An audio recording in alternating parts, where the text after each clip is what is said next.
إن الحمد لله نحمده ونستعينه ونستغفره ونعوذ بالله من شرور أنفسنا ومن سيئات أعمالنا من يهده الله فلا مضل له ومن يضلل الله فلا هادي له وأشهد أن لا إله إلا الله وحده لا شريك له وأشهد أن محمدًا عبده ورسوله أما بعد فإن خير الحديث كتاب الله وخير الهدي هدي محمد صلى الله عليه وسلم وشر الأمور محدثاتها وكل محدثة بدعة وكل بدعة ضلالة وكل ضلالة في النار.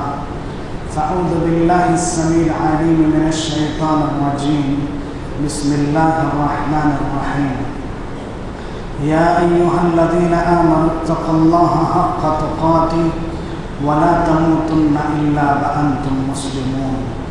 يا أيها الناس اتقوا ربكم الذي خلقكم من نفس واحدة وخلق منها زوجها وبث منهما رجالا كثيرا ونساء واتقوا الله الذي تساءلون به والأرحام إن الله كان عليكم رقيبا. يا أيها الذين آمنوا اتقوا الله وقولوا قولا سديدا يصلح لكم أعمالكم ويغفر لكم ذنوبكم ومن يطع الله ورسوله فقد فاز فوزا عظيما. وقال عز وجل وَلِمَنْ خَافَ مَقَامَ رَبِّهِ جَنَّتَانِ. محترم بھائیوں اور دوستوں، شیر دل نوجوان ساتھیوں، زندہ دل بزرگوں، پھول دل ننھے منھے بچوں، ممتا سے لبریز نرم دل ماں اور بہنوں، تمام قسم کی تعریف اسی اللہ کے لیے ہے جو اللہ تمام جہانوں کا پالنہار ہے. اسی اللہ کے لیے تمام قسم کی تعریف ہے جو بے روزگاروں کو روزی دینے والا ہے، جو پریشان حالوں کی پریشانیوں کو دور کرنے والا ہے، جو غریبوں کو نوازنے والا ہے، جو بندہ نواز ہے. اس اللہ کی جتنی بھی تعریف کی جائے کم ہے. وہ اللہ بے مثال تھا، بے مثال ہے اور بے مثال رہے گا. سبحان اللہ و بحمدہ سبحان اللہ العظیم. لاکھوں کروڑوں درود نازل ہو تمام انبیاء کرام پر، خصوصاً محمد عربی صلی اللہ علیہ وسلم کی ذات پر، جنہوں نے دین اسلام کو لوگوں تک پہنچایا، انسان کو انسان بنایا، انسانوں کو انسان کی غلامی سے نکال کر اللہ کی عبادت کی دعوت دی. ایسے نبی پر لاکھوں کروڑوں درود نازل ہو. اللہم صلی علی محمد وعلی آل محمد کما صلیت علی ابراہیم وعلی آل ابراہیم انک حمید مجید. اللہم بارک علی محمد وعلی آل محمد کما بارکت علی ابراہیم وعلی آل ابراہیم انک حمید مجید. محترم بھائیوں اور دوستوں، آج کے خطبے میں جس موضوع پر میں گفتگو کروں گا وہ ہے اللہ کا دل، اللہ کا ڈر اپنے دلوں میں کیسے پیدا کریں. دیکھ لیجیے، آپ کے روبرو قرآن مجید کی ایک آیت کریمہ تلاوت کی گئی. اس میں اللہ نے فرمایا وَلِمَنْ خَافَ مَقَامَ رَبِّهِ جَنَّتَانِ. جو اللہ کے سامنے کھڑے ہونے سے ڈرتا ہے، اللہ اس کو 2 جنتیں عطا کرے گا. اللہ کے سامنے کھڑے ہونے سے مراد مفسرین 2 مطلب بیان کرتے ہیں. ایک اللہ کے سامنے کھڑے ہونے سے ایک تو مطلب یہ ہے اللہ کے سامنے کھڑے ہونے سے مراد جب ہم نماز کی حالت میں ہوتے ہیں، نماز پڑھتے ہیں، یہ مطلب ہے. اور دوسرا مطلب اللہ کے سامنے کھڑے ہونے کا یہ ہے کل قیامت کا دن ہوگا، فیصلے کا دن ہوگا اور اللہ جب فیصلے سنائے گا وہ یہاں پر مراد ہے. آج دیکھ لیجیے، ہر ڈر کو لے کر ہم جی رہے ہیں، ہر ڈر کو لے کر ہم جی رہے ہیں، لیکن اللہ کا ڈر آج ہمارے دلوں میں نظر نہیں آتا. کسی کو بیماری کا ڈر ہے، کسی کو اولاد کی نافرمانی کا ڈر ہے، کسی کو اپنی بچیوں کے بھاگ جانے کا ڈر ہے، کسی کو جنات اور شیاطین کا ڈر ہے، کسی کو اندھیرے کا ڈر ہے۔ بہرحال ہر ڈر کو لے کر ہم جی رہے ہیں۔ اگر کوئی ڈر ہمارے دل میں نہیں ہے تو بس اللہ کا ڈر ہمارے دلوں میں نہیں ہے، اللہ کا خوف ہمارے دلوں میں نہیں ہے، جس کی وجہ سے آج گناہ پہ گناہ انسان کر رہا ہے۔ کیونکہ اللہ کا ڈر آج ہمارے دلوں سے نکل گیا۔ تو میرے بھائی اور دوستوں، ضرورت ہے کہ ہم اللہ کا ڈر اپنی زندگی میں لائیں۔ افسوس ہوتا ہے، اللہ کے سامنے ہم کھڑے ہیں، مسجدوں میں آتے ہیں، نماز میں ہم ہوتے ہیں، نماز میں اللہ کے سامنے کھڑے ہو کر بھی ہمیں اللہ سے ڈر نہیں ہو رہا۔ میرے بھائی اور دوستوں، دیکھ لیجئے، بڑی تعجب کی بات ہے، اللہ کے سامنے ہم کھڑے ہوتے ہیں پھر بھی اللہ کا ڈر ہمیں نہیں ہوتا۔ نمازوں میں ہمیں ہماری خشوع اور خضوع ہماری نمازوں میں نظر نہیں آتا۔ کوئی نماز میں ہے، کوئی داڑھی کھجاتا ہے، کوئی پینٹ کو سیدھا کرنے لگتا ہے، کوئی ٹی شرٹ کو سیدھا کرتا ہے۔ اللہ کا ڈر ہمارے دلوں میں نہیں ہے۔ میرے بھائی اور دوستوں، اللہ کا ڈر اپنے اندر پیدا کریں۔ کسی کے جنازوں میں ہم جائیں تو دیکھ لیجیے، جنازوں میں جب جاتے ہیں، کسی کا باپ مر گیا، کسی کا بیٹا مر گیا، کسی کا بچہ مر گیا، وہ انتہائی غم میں ہے، اور ہم مرے ہوئے مردے کو دیکھ کر بھی ہمارے دلوں میں ڈر پیدا نہیں ہو رہا ہے۔ ہزاروں کی خبریں قبرستان میں ہیں، ان کو دیکھ کر ذرہ برابر بھی خوف ہمارے دلوں میں نہیں آ رہا ہے کہ ہمیں بھی یہاں جانا ہے، ہمیں بھی اس مٹی میں ملنا ہے۔ یہ ڈر ہمارے دلوں سے چلا گیا۔ آج دیکھ لیجیے، جنازے میں جب ہم جائیں تو ایک دوڑ تھا، آج بھی ہے اللہ کے نیک بندے جو خبروں کو دیکھ کر رونے لگتے ہیں کہ مجھے بھی یہاں پر آنا ہے، تنہائی کا یہ گھر ہے، سب آئیں گے، دفنا کر چلے جائیں گے۔ اس چیز کو دیکھ کر آج بھی لوگ ڈرنے والے ہیں، لیکن آج اس سے زیادہ لوگ ہنسنے والے ہو گئے۔ دلوں میں ڈر نہیں ہے۔ خبروں کو دیکھ کر، مردوں کو دیکھ کر غم منانے کے بجائے، ڈر پیدا کرنے کے بجائے آج کیا ہو رہا ہے؟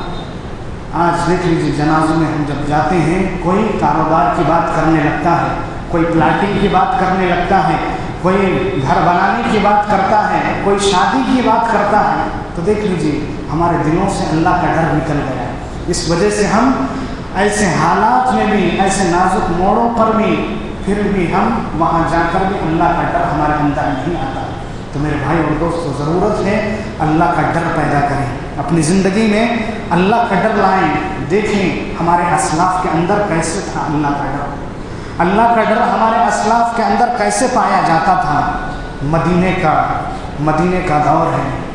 عبداللہ ابن عمر رضی اللہ عنہ مدینے سے جا رہے ہیں، ایک چرواہے کو دیکھا، ایک بکری چرانے والے کو دیکھا، اور دیکھ کر کہا، سوچا کہ آج میں اس بکری والے کا امتحان لیتا ہوں، ٹیسٹ کرتا ہوں کہ یہ اللہ سے ڈرنے والا ہے یا نہیں۔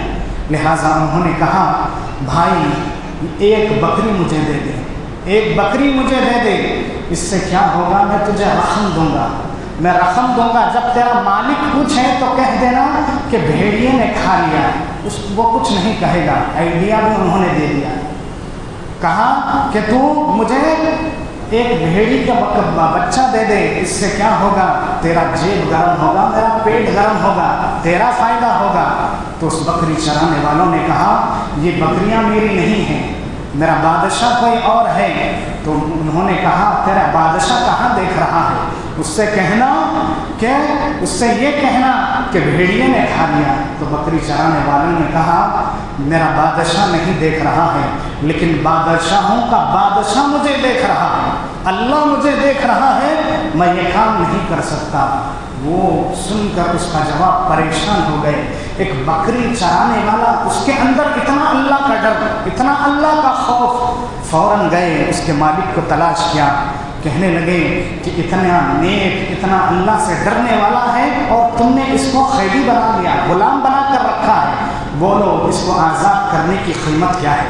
وہ آزاد کرنے کی قیمت اس نے کہی، وہ قیمت وہ ادا کیے، اور کہنے لگے اس چرواہے سے، جو تو نے جملہ کہا تھا، اللہ مجھے دیکھ رہا ہے، اللہ سے میں ڈرنے والا ہوں، میں نہیں دے سکتا، یہ جملہ مجھے اتنا پسند آیا کہ میں نے اتنی قیمت دے کر آج تمہیں آزاد کر دیا۔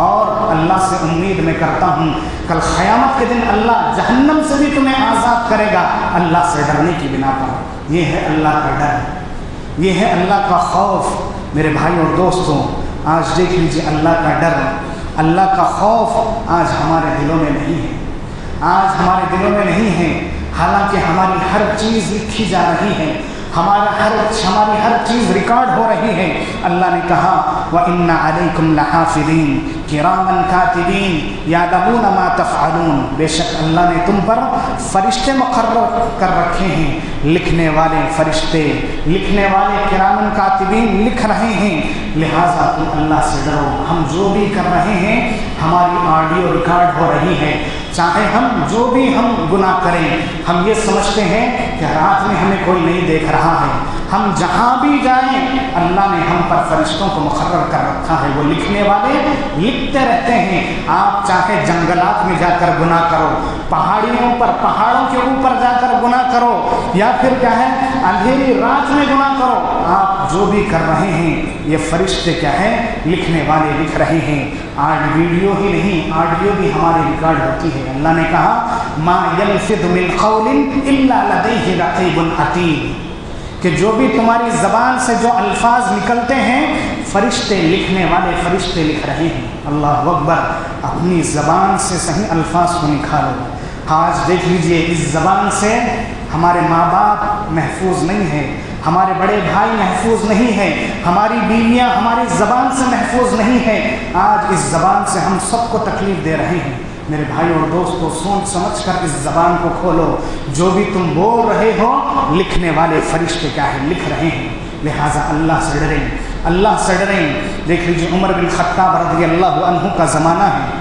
عمر بن خطاب رضی اللہ عنہ اپنی عادت کے مطابق آج کل کے لیڈروں کی طرح نہیں تھے کہ نرم گرم بستروں میں اے سی لگا کر سونے والے نہیں تھے، بلکہ احساس ذمہ داری راتوں میں ان کو اٹھا دیا کرتی تھی۔ سوتے تھے، احساس ہوتا تھا کہ میں ذمہ دار ہوں، میں امیر ہوں، میرے لوگ کیا کر رہے ہیں، راتوں میں اٹھ کر جایا کرتے تھے، اپنی بستی والوں کو دیکھا کرتے تھے کہ ان کی حالت کیا ہے۔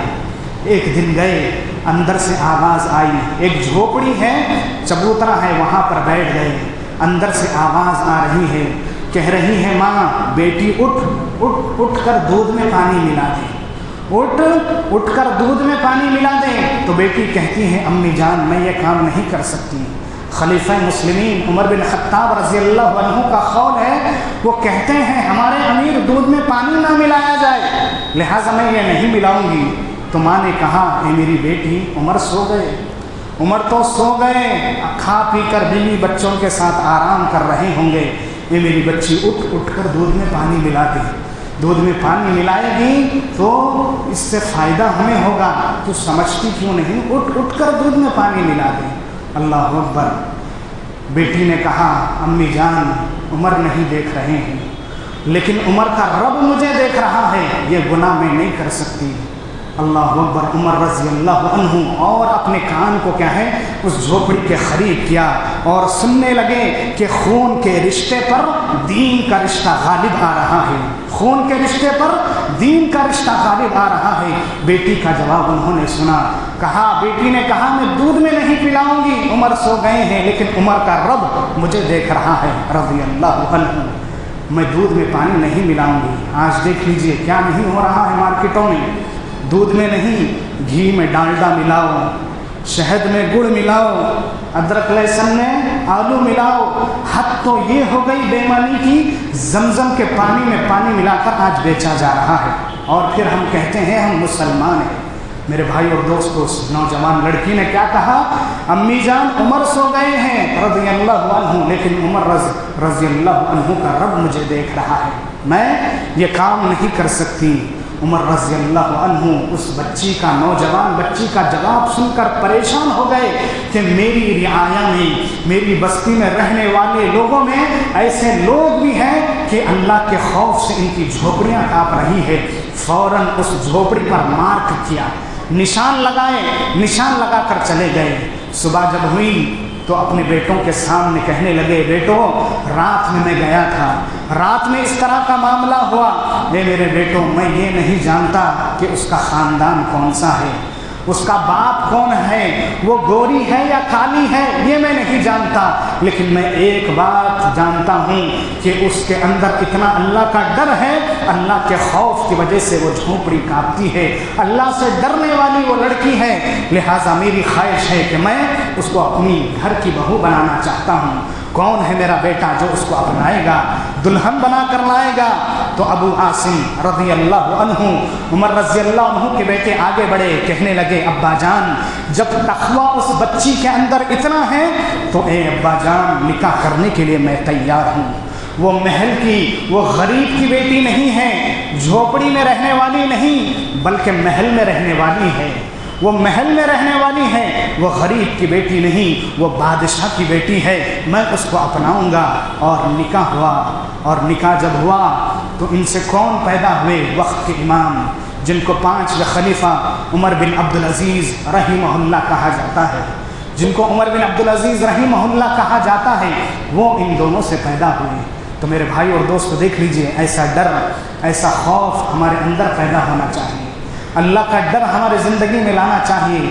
بہت بڑا سبق اس سے ہمیں ملتا ہے، بہت بڑا سبق ہمیں ملتا ہے کہ دینداری کو ترجیح ہم دیں، دینداری کو ہم ترجیح دیں نکاح کے وقت۔ آج ہماری حالت کیا ہے؟ آج ہماری حالت کیا ہے؟ دینداری کو ہم نہیں دیکھ رہے ہیں۔ لڑکے والوں کی بھی بڑی فرمائشیں، لڑکی والوں کی بھی بڑی فرمائشیں۔ لڑکا یہ سوچتا ہے ایک ہی بیٹی رہنا اور سسرا گھٹ رہنا، 4 ملگیاں رہنا، مرتے ہی سب میرا ہوں۔ یہ آج ہماری حالت ہے۔ لڑکی والوں کی الگ فرمائش، گرین کارڈ ہونا، باہر رہنا، کروڑوں کی جائیداد ہونا۔ دیکھیے عمر بن خطاب رضی اللہ عنہ نے کیا سبق سکھایا۔ میرے بھائی اور دوستو، دینداری کو ترجیح دو۔ وقت کے خلیفہ ہیں، 12 لاکھ مربع میل کا اکیلا بادشاہ عمر رضی اللہ عنہ، 11.5 کنٹریوں کا اکیلے بادشاہ ہیں عمر رضی اللہ عنہ، لیکن انہوں نے اپنی بہو کو، کس عورت کو بہو بنایا، کس لڑکی کو بہو بنایا؟ یہ نہیں کہا کہ میں بادشاہ ہوں، بادشاہ کی بیٹی سے اپنے بیٹی کی شادی کراؤں گا، بلکہ ایک جھوپڑی والی سے اپنے بچے کا نکاح کرایا۔ کس بنیاد پر؟ دین کی بنیاد پر، تقوی کی بنیاد پر۔ لہٰذا بہت بڑا سبق آج ہمیں ملتا ہے، لہٰذا ہمیں چاہیے کہ ہم دینداری کو ترجیح دیں۔ اسی طرح میرے بھائی اور دوستوں، خصوصاً نوجوان بھائیوں، اللہ کا ڈر اپنی زندگی میں لاؤ۔ دیکھو ہمارے اسلاف کس طرح گزرے۔ یوسف علیہ السلام اللہ کے نبی ہیں، ان کے بارے میں کیا کہنا۔ اللہ نے ان کو اتنی خوبصورتی عطا کی، دنیا کی آدھی خوبصورتی اللہ نے یوسف علیہ السلام کو دے دی، اتنے خوبصورت۔ جب ان کو عورتوں نے دیکھا، مصر کی عورتوں نے، تو وہ کہنے لگی کہ یہ انسان نہیں ہے، یہ فرشتوں کا بچہ ہے، یہ فرشتہ ہمیں لگتا ہے۔ اتنا انہوں نے کہا، اتنے خوبصورت یوسف علیہ السلام، سبحان اللہ، بڑی خوبصورت، اللہ نے بڑی خوبصورتی ان کو عطا کی تھی۔ ہوا یہ، یوسف علیہ السلام جب محل میں رہنے لگے، مصر کے محل میں رہنے لگے، تو عزیز مصر کی بیوی، اس کی نیت خراب ہو گئی۔ یوسف علیہ السلام کی خوبصورتی کو دیکھ کر، یوسف علیہ السلام کی جوانی کو دیکھ کر، یہ بھی نوجوان تھی، اس کی نیت خراب ہوئی۔ لہٰذا ایک دن اس نے کیا کہا، اپنے دروازے بند کر دیے، اپنے محل کے دروازے بند کیے، محل کے ایک کونے میں لے گئی یوسف علیہ السلام کو، 7 دروازوں کو بند کر دیا، 7 دروازوں کو بند کر دیا، اور جو بت وہاں پر تھے ان بتوں پر بھی پردہ ڈال دیا، تاکہ ہمارا بے حیائی کا کام یہ بت بھی نہ دیکھ سکیں، ان پر بھی پردہ وہ ڈال دی، اور ڈال کر کہنے لگی، اپنی اداؤں کے ساتھ آنے لگی، میک اپ کے ساتھ آنے لگی، اپنی جال میں پھنسانے کے لیے یوسف علیہ السلام کو آنے لگی۔ قرآن کہتا ہے، کہنے لگی، قال حیت لک، یوسف آ جاؤ، آ جاؤ، میں تیار ہوں، میں بڑی خوبصورت دکھ رہی ہوں، آؤ ہم کام کریں گے، گناہ کا کام کریں گے۔ یوسف علیہ السلام کہنے لگے، میں اللہ سے ڈرنے والا ہوں، اس رب کے بارے میں سوچ جو رب ہمیں 7 آسمانوں سے ہمیں دیکھ رہا ہے، اس رب کے بارے میں تیرا کیا خیال، جس رب کے بارے میں قرآن کہتا ہے، سِنَةٌ وَلَا نَوْمٌ، میرا رب وہ ہے جسے نیند تو دور کی بات اونگ بھی نہیں آتی، وہ رب مجھے دیکھ رہا ہے، میری جوانی امانت ہے، لہٰذا اس جوانی پر داغ نہیں آنے دوں گا۔ اور یوسف علیہ السلام آگے، یوسف علیہ السلام کے دل میں ایک نیا ایمان جب اٹھا، یوسف علیہ السلام آگے ہیں، اور پیچھے پیچھے گناہ ہے، نیکی آگے آگے اور گناہ پیچھے پیچھے۔ اور مفسرین لکھتے ہیں جیسے ہی وہ آگے آگے بڑھتے گئے یوسف علیہ السلام خود بخود ساتوں دروازے کھلتے گئے۔ میرے بھائی اور دوستو، یوسف علیہ السلام بھی نوجوان تھے، ہم بھی نوجوان ہیں۔ آج ہماری حالت کیا ہے؟ ہم ڈھونڈتے رہتے ہیں موقع کیسا ملے، کس بچی کو ہم پھنسائیں، کس سے ہم چیٹنگ کریں، کس ویب سائٹ پر کیا ہے تصویریں دیکھیں، کس ویب سائٹ پر گندی چیزیں دیکھیں۔ یہ ہماری آج حالت ہے۔ لیکن یوسف علیہ السلام انسان کی فطرت ہے، گناہ جب کرنا چاہتا ہے اپنے شہر کو چھوڑ کر جاتا ہے دوسرے شہر کو۔ کیوں؟ وہاں پر کوئی پہچان والے نہیں ہوں گے، میں گناہ کر سکوں گا۔ یوسف علیہ السلام اپنے شہر میں نہیں ہے، اپنے بستی میں نہیں ہے، الگ شہر میں ہے۔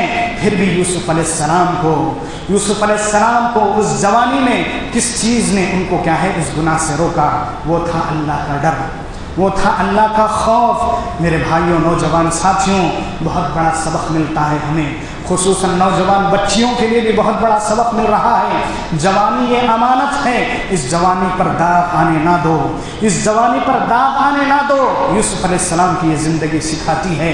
آج دیکھ لیجئے کیا حالت ہماری بنی ہوئی ہے، آج ہمارے بچے اور بچیاں کیا کر رہی ہیں۔ ٹیوشن کے نام پر آج ہماری بچی کیا ہے ماں باپ کو دھوکہ دے کر آج بوائے فرینڈ سے ملنے جا رہی ہے۔ گرل فرینڈ اور بوائے فرینڈ کے نام پر لاڑجوں میں آج کیا ہو رہا ہے، ہوٹلوں میں کیا ہو رہا ہے، جنگلات میں کیا ہو رہا ہے، پارکوں میں آج جا کر دیکھ لو، خون کے آنسو رونے کو آپ کو کہیں گا دل۔ پارکوں میں سب سے زیادہ اگر کوئی دکھ رہی ہے تو ہماری برقع پہن کر ہماری بچی بیٹی نظر آ رہی ہے۔ میرے بھائی اور دوستو، بہت دکھ کی بات ہے۔ یہ کیوں ہو رہا ہے؟ یہ کیوں ہو رہا ہے؟ اللہ کا ڈر ان کے دلوں میں نہیں ہے۔ ہم نے دنیا کی تعلیم تو سکھا دی، لیکن اللہ کا ڈر اپنے بچوں کے دلوں میں ہم نہیں لائے۔ اللہ کا خوف اپنے بچوں کے دلوں میں ہم پیدا نہ کر سکے۔ اللہ سے ڈریں، اپنے بچوں کو بٹھا کر تربیت دیں، دنیا پڑھاؤ، جو بنانا ہے بناؤ، ڈاکٹر بناؤ، انجینئر بناؤ، لیکن سب سے پہلے بچوں کو دیندار بناؤ۔ دین نہ ہونے کی وجہ سے، اللہ کا ڈر نہ ہونے کی وجہ سے آج ہماری بچیاں چورستوں پر نظر آ رہی ہیں، آج ہمارے بچے کیا ہے چورستوں پر نظر آتے ہیں، پارکوں میں نظر آ رہے ہیں، گپچپ کی بنڈیوں میں کیا ہے تماشے کرتے ہوئے، عاشقیاں کرتے ہوئے آج ہمارے بچے اور بچیاں گھوم رہی ہیں۔ میرے بھائی اور دوستو، لہٰذا ضرورت ہے کہ ہم اللہ کا ڈر، اللہ کا خوف اپنی زندگی میں لائیں۔ اسی طرح دیکھ لیجئے، ہم وہ حدیث بار بار سنتے ہیں، بنو اسرائیل کے 3 لوگوں کا واقعہ۔ جب یہ غار میں بند ہو گئے تو ہوا کیا؟ جب غار میں یہ بند ہو گئے تھے تو انہوں نے سوچا اب ہمیں کوئی چیز بچا نہیں سکتی سوائے ہمارے نیک کاموں کے وسیلے سے۔ آپ بار بار یہ سنتے ہیں، لیکن ان 3 آدمیوں سے تینوں نے اپنی نیکی کا وسیلہ دیا۔ ان تینوں میں سے ایک آدمی یہ بھی تھا جو کہنے لگا، کیا کہہ رہا تھا؟ تیسرا آدمی وہ یہ کہہ رہا تھا کہ میری چچا زاد بہن تھی، میری چاچا کی بیٹی تھی اور میری نیت اس پر خراب تھی، میں عشق اس سے کرنے لگ رہا تھا، میری یہ خواہش تھی کہ میں عشق کے جال میں، محبت کے جال میں میری چاچا کی بیٹی کو میں پھنساؤں گا، لیکن میرا چچا زندہ تھا اور میں پھنسا نہ سکا۔ ہوا یہ کہ اس کا انتقال ہو گیا، میرے چاچا کا انتقال ہو گیا۔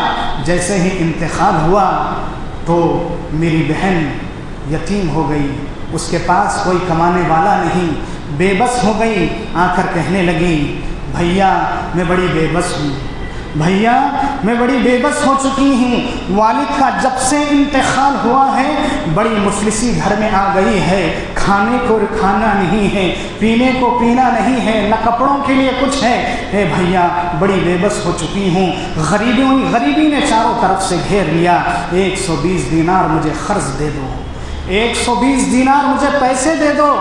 تو اس بھائی نے کہا، اسی وقت میں نے پلان کیا، اللہ کو گواہ بنایا، کہا اے اللہ میں اسی وقت میں نے پلان کیا کہ آج 120 دینار کے بدلے اس کی عزت کا میں سودا کروں گا، آج اس کی عزت کا سودا میں کروں گا۔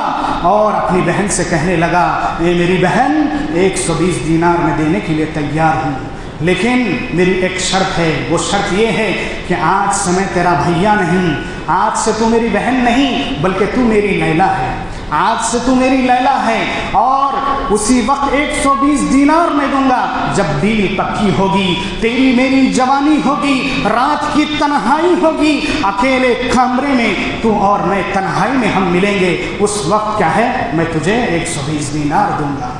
تو بہن بیچاری بے بسی میں، بے کلی میں، بھوک اور پیاس کی غریبی میں اس نے مان لیا بھیا میں تیار ہوں، میری بھوک اور پیاس کی شدت، میری غریبی اس موڑ پر آ گئی کہ اس کے لیے بھی میں تیار ہوں۔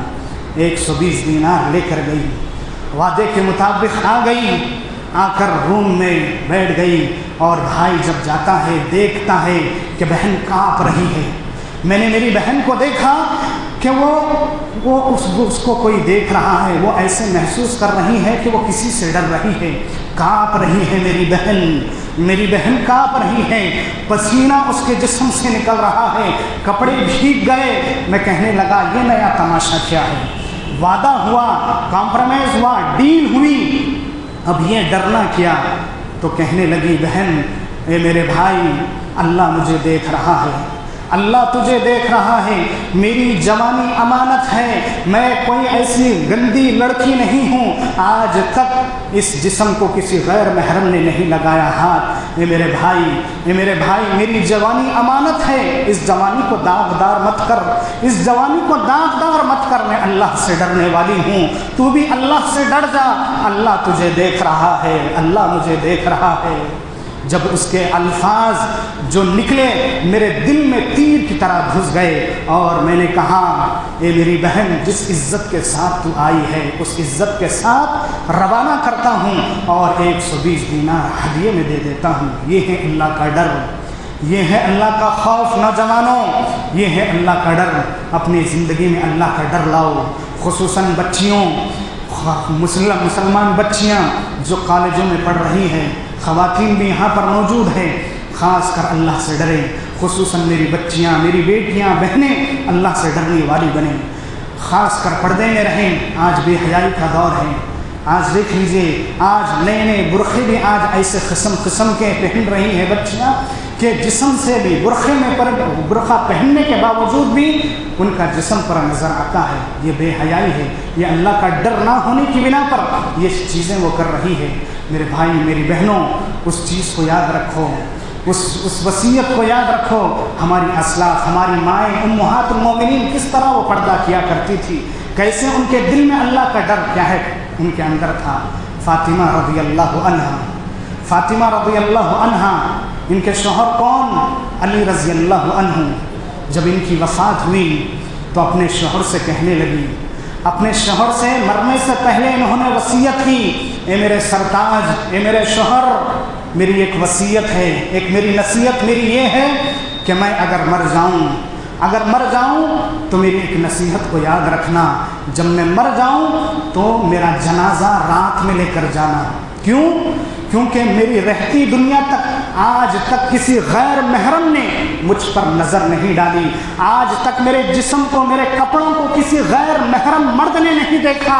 میں یہ چاہتی ہوں کہ جب میں مر جاؤں تو میرے جنازے کو بھی کوئی غیر محرم نہ دیکھیں، اس لیے میں جب مر جاؤں تو رات میں مجھے لے کر جا کر دفن کرنا، یہ میری آخری نصیحت ہے۔ میری بہنوں اللہ سے ڈرو، تم جہاں بھی جا رہی ہو، جو بھی پڑھ رہی ہو، دینداری کی بنیاد پر جو شریعت جو طریقہ بتا رہی ہے اس کے مطابق کیا ہے تعلیم حاصل کرو۔ وقت ہو چکا ہے، انہی باتوں پر میں اپنی بات کو ختم کرتا ہوں۔ خلاصہ کلام یہی ہے، بس یہ عہد کر کے اٹھو، ہم جو بھی کام کریں گے اللہ سے ڈر کے کریں گے۔ میں کاروبار کر رہا ہوں اللہ سے ڈر کر کروں گا، میں پڑھ رہا ہوں اللہ سے ڈر کر پڑھوں گا، میں جو بھی کروں گا میں اللہ سے ڈر کر اپنی زندگی کو گزاروں گا۔ یہ سوچ کر کیا ہے ہم اپنی زندگی گزاریں۔ اللہ سے دعا ہے اے اللہ ہمارے دلوں میں اے اللہ تیرے ڈر کو پیدا کر دے۔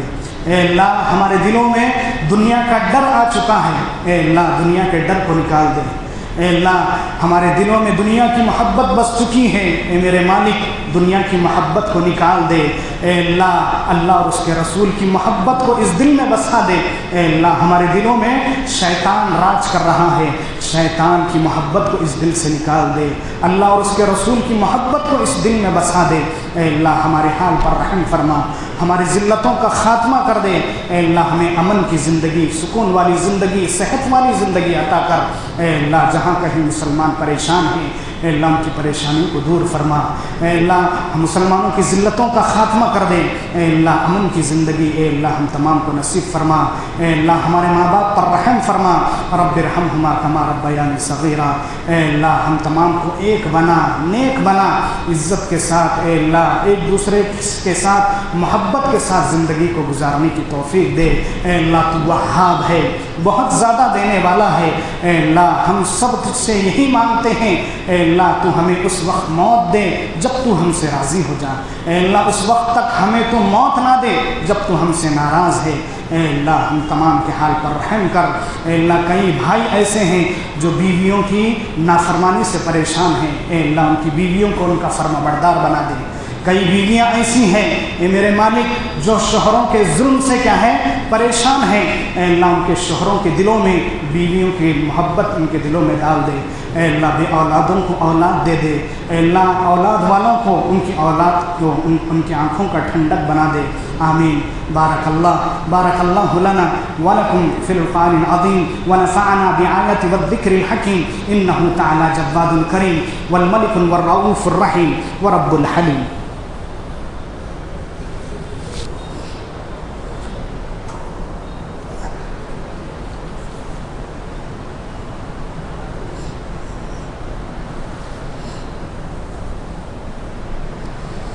إن الحمد لله نحمده ونستعينه ونستغفره فنعوذ بالله من شرور أنفسنا ومن سيئات أعمالنا من يهده الله فلا مضل له ومن يضلل الله فلا هادي له وأشهد أن لا إله إلا الله وحده لا شريك له وأشهد أن محمدا عبده ورسوله فأعوذ بالله السميع العليم من الشيطان الرجيم بسم الله الرحمن الرحيم إن الله وملائكته يصلون على النبي يا أيها الذين آمنوا صلوا عليه وسلموا تسليما اللهم صل على محمد وعلى آل محمد كما صليت على إبراهيم وعلى آل إبراهيم إنك حميد مجيد اللهم بارك على محمد وعلى آل محمد كما باركت على إبراهيم وعلى آل إبراهيم إنك حميد مجيد إن الله يأمر بالعدل وإيتاء ذي القربى وينهى عن الفحشاء والمنكر والبغي يعظكم لعلكم تذكرون واذكروا الله يذكركم ويدعوه يستجب لكم ولذكر الله تعالى أعلى وأولى عز وجل وأكبر